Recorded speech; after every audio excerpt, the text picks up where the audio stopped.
My name's Mary, and life took a tough turn when I was just 10. My dad had been sick for a while, but I didn't really understand what was going on until he was gone for good. One day he was there, and the next day, there was just an empty seat at the dinner table. It didn't take long for my mom to fill that empty space. 2 months later, she brought home Jack. I guess she felt lonely and needed someone fast. Jack moved in like he owned the place, and it was clear he didn't want me around. Mary, this is Jack. Jack, this is my daughter Mary. Mom introduced us the day he moved in. Jack looked at me coldly, like he'd rather be anywhere else. Hi, I managed to say, feeling shy but trying to be polite. Jack just nodded, not even smiling. He turned to Mom. Linda, can we talk about the living arrangements? I remember feeling a chill as they walked away, his hand on her shoulder. It didn't take long before I started feeling like an outsider in my own home. Jack had rules for everything and was always on my case. Don't leave your stuff in the living room. Eat faster. Don't make too much noise. It was nonstop. Mom just went along with whatever Jack said, her eyes looking empty or maybe just tired. One evening at dinner, things boiled over. I accidentally knocked over a glass of water, and it spilled towards Jack. Clumsy kid, can't you do anything right? Jack snapped, jumping up as the water splashed on his pants. Sorry, Jack, it was just an accident, I stammered, feeling my face heat up. Sorry doesn't clean up messes, Mary. Be more careful, he scolded, his voice louder than it needed to be. Mom just sat there, quietly dabbing her mouth with a napkin, not saying anything. I looked at her, hoping she would say something, anything, to stand up for me, but she stayed silent. I heard them arguing in their room. Jack's voice was loud and harsh. Linda, that kid of yours needs to shape up. I'm not going to live in chaos just because you're used to it. Mom's reply was soft, but I could catch bits of it. Jack, please, she's just a child. She's still adjusting. Adjusting? It's been months. I'm telling you, if things don't change, I didn't hear the rest, but I didn't need to. The message was clear. Jack wanted me out of the way, and Mom wasn't fighting too hard against it. The next few months were just as hard. Jack's complaints were a daily thing, and Mom's silence grew heavier. I was walking on eggshells, trying not to make a sound, trying to disappear if I could, but you can't disappear in your own home, can you? Even a 10-year-old knows that much. Life at home got more complicated when Mom told us she was expecting. Jack already had a hard time tolerating me, and the news didn't exactly make him happy. He was silent for a long minute before he spoke, and when he did, his words were cold. Well, that's just great, Linda. Just what we needed, he said, his tone dripping with sarcasm. Mom just smiled, but it was a weak smile. It's a blessing, Jack. You'll see, a fresh start for us. I felt a mix of excitement and dread. A little brother or sister seemed like a dream, someone new to connect with, but with Jack's mood swings, I wasn't so sure. The months flew by, and the baby finally arrived. It was a girl, and they named her Lauren. I was thrilled. She was so tiny, and when I first saw her, all wrapped up in her pink blanket, my heart melted. I thought having Lauren around might make things better, even make Jack soften up a bit. Holding Lauren felt magical. She was so small, her tiny fingers grasping at nothing. Hey there, Lauren, I'm your big sister, Mary. I'm going to take good care of you, I whispered, promising silently to be there for her no matter what. But the magic didn't last. Bringing Lauren home changed things again. Jack became fussier than ever, especially about money. One night, about a week after Lauren came home, I overheard him talking to Mom in the kitchen. His voice was harsh, louder than it needed to be. More expenses, Linda. Diapers, formula, who knows what else. And what about Mary? She's not even mine, and I'm paying for her too. Mom's voice was a quiet murmur. Jack, please, she's just a child. We can manage, things will settle down. It's not just about managing Linda, it's about priorities. We need to think about our family now, our real family. I knew what that meant. I wasn't real family. The sting of those words hit me hard. I slid down the wall by my door, hugging my knees, trying not to cry. The final straw came when Jack sat us down in the living room one evening. His face was serious, and he avoided looking at me. "Linda, we need to think about the future. Mary's getting older, and expenses are piling up. Maybe it's time she went to live with her Aunt Joyce." It felt like a punch in the gut. Being sent away, just like that. Mom finally spoke, looking at me with sad eyes. "Mary, honey, it might not be so bad. Aunt Joyce has a nice house, and you'll be well taken care of." "But Mom, I don't want to go. I want to stay here with you and Lauren." The room went silent. Jack's next words were cold and final. "It's decided then. I'll call Joyce in the morning." Moving in with Aunt Joyce was like stepping into a different world. Her house was big, clean, and always silent, too silent for comfort. The first day I arrived, she laid down her rules like we were negotiating a peace treaty after a long war. "You'll follow my rules under my roof, Mary. No nonsense, no mess, no back talk," she declared as she led me through the hall to what would be my room. The room was plain, with bare walls and a single bed in the corner. It felt nothing like home. I nodded, too tired and upset to argue. "Homework right after school, chores before dinner, and lights out by 8. I won't tolerate any laziness or sloppiness, you hear?" Aunt Joyce continued, her voice firm. "Yes, Aunt Joyce," I whispered. "Speak up when you're spoken to." "Let's have no mumbling here," she snapped. I quickly corrected my tone. "Yes, Aunt Joyce, I understand." The days that followed blended into each other, each as strict and unforgiving as the last. Aunt Joyce was tougher than anyone I'd ever known. She had a way of making simple conversations feel like interrogations. Homework was a battlefield too. If I got a B instead of an A, Aunt Joyce had sharp words for me. "You can do better than this. Your laziness won't fly here," she'd scold, even though I'd spent hours poring over books. The worst part was how she reminded me of my mom's decision to send me away. If I dared to talk back or ask for less criticism, she'd retort sharply, "No wonder your mom sent you here. You need discipline. You obviously weren't getting it." Those words hurt. They always did. They made me feel unwanted, unloved, like I didn't belong anywhere. I was just another problem Mom solved by sending me away. Days turned into weeks and weeks into months. I learned to keep my head down, do what I was told, and only speak when necessary. Aunt Joyce had no patience for tears or complaints, and I didn't have the energy left to fight. "It's for your own good," she'd often say after scolding me harshly, as if her sharp words were supposed to make me into someone better. I wasn't sure who that better person was supposed to be. All I knew was that I was getting really good being alone, at being quiet, and at not being a problem. Because in Aunt Joyce's house, not being a problem was the best thing you could be. Living with Aunt Joyce was suffocating, and I found myself missing my mom more each day, even though I knew she had let me go without much of a fight. One afternoon, the feeling of missing her got too strong to ignore. Aunt Joyce was out, probably at her bridge club, and I knew I had at least a couple of hours before she'd be back. Her phone was always left on the kitchen counter, charging next to the fruit bowl.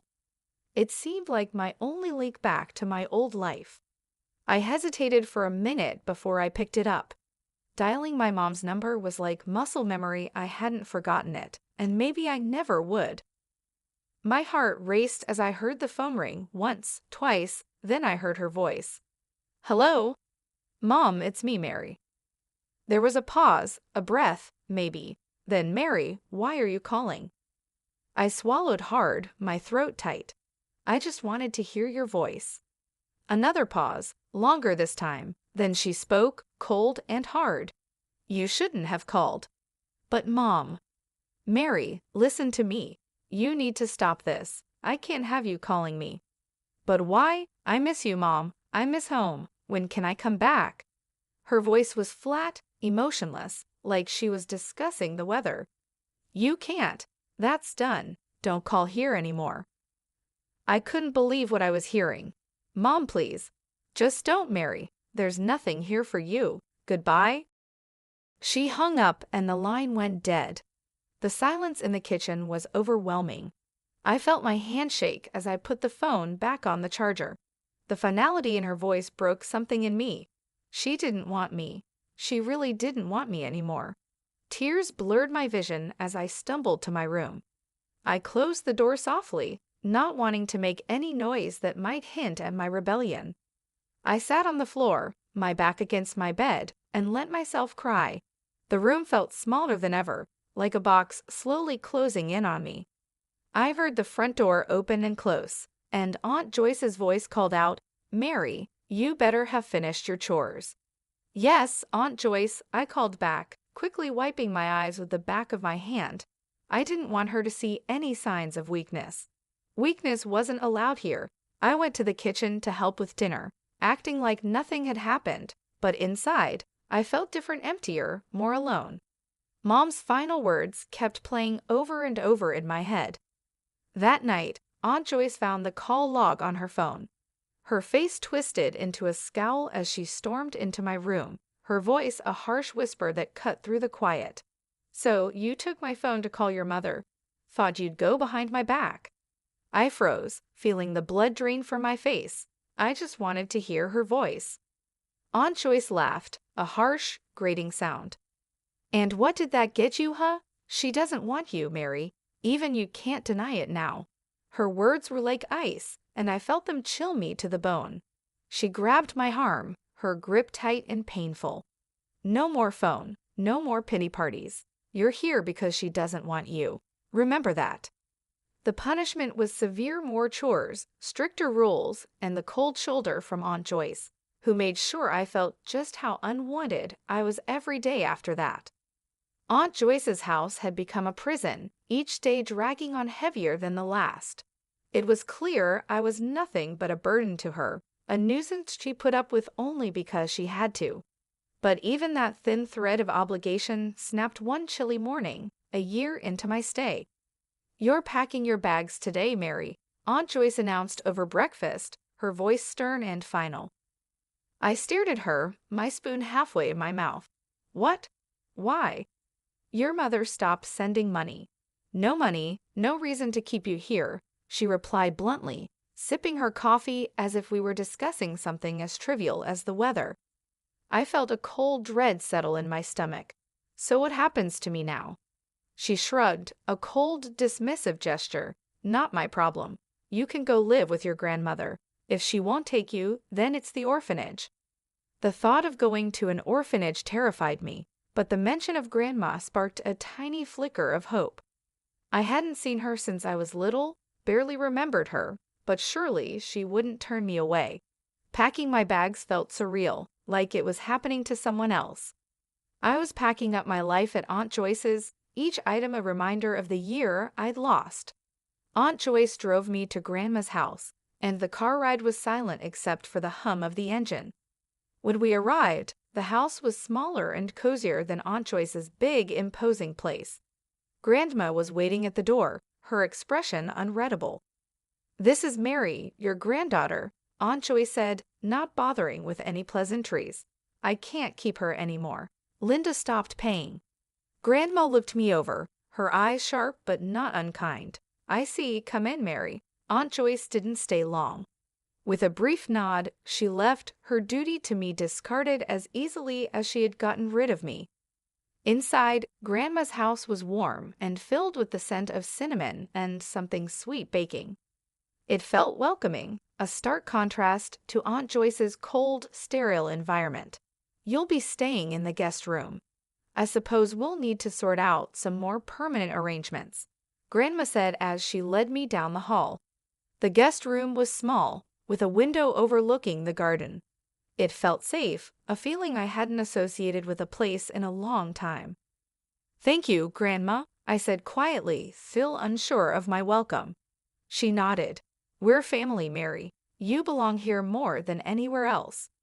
Over the next few weeks, I adjusted to life with Grandma. It was different. She was strict, but there was a kindness to her rules, a gentleness in her reprimands. You need to do your chores, Mary. Everyone contributes here, she would remind me, but her tone was patient, not harsh. Yes, Grandma, I would respond, grateful for her fair approach. Living with Grandma, I began to heal. I found comfort in the quiet routine of our days, the peaceful nights, and the steady rhythm of life that was so different from the chaos with Aunt Joyce. The months passed, and on my 19th birthday, Grandma made a decision that would change everything. Over breakfast, she slid an envelope across the table to me. "Take a look at this, Mary," she said, her voice carrying a mix of seriousness and warmth. I opened the envelope and pulled out some official-looking papers. "What's this?" "It's adoption papers, Mary. I want to adopt you. Make things official so no one can ever make you feel unwanted again," she explained, watching me closely for my reaction. I felt a lump in my throat. "Really, Grandma? You mean it?" "Yes, I do. You're not just staying here, Mary. You're my family, and it's time we made that clear to everyone else, too." 2 weeks later, it was done. We went to court, and I officially became Mary Bennett, with a new sense of belonging that I had longed for since Mom sent me away. With Grandma's support, I finally felt like I was home. I began looking forward to the future, and Grandma encouraged me to focus on my studies, especially science, which had always fascinated me. "You've got a sharp mind for it, Mary. You could go into medicine. How would you like that?" she suggested one day as we were going over some of my school projects. "I'd love that, Grandma. I want to help people," I replied, the idea starting to take root. "Then it's settled. We'll get you into a good college program. I'll support you every step of the way," she declared with determination. True to her word, Grandma was there for me throughout my high school years. She tutored me in math and science, using her old-school methods that were strict but effective. "You need to understand the basics, Mary. You can't skip the foundation," she'd insist whenever I struggled with complex problems. I graduated with top marks, thanks to her unwavering support. Grandma then helped me navigate the daunting college application process. When I got accepted into a medical college with a partial scholarship, she was as proud as if she'd received the acceptance herself. "We'll manage the finances. Don't you worry about that," Grandma said when I fretted over the costs. "You focus on your studies and become the best doctor you can be." Medical school was tough but fulfilling. I was drawn to oncology, the branch of medicine that deals with cancer. It was hard, both emotionally and intellectually, but it felt right, like I was exactly where I needed to be.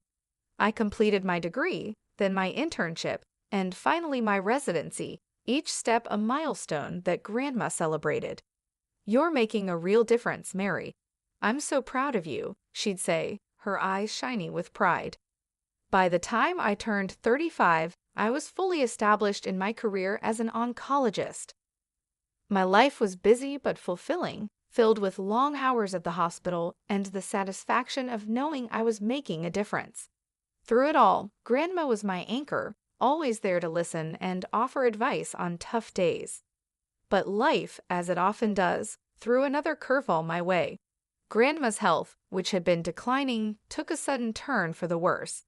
It was swift and unexpected, the kind of decline that leaves you scrambling to catch your breath.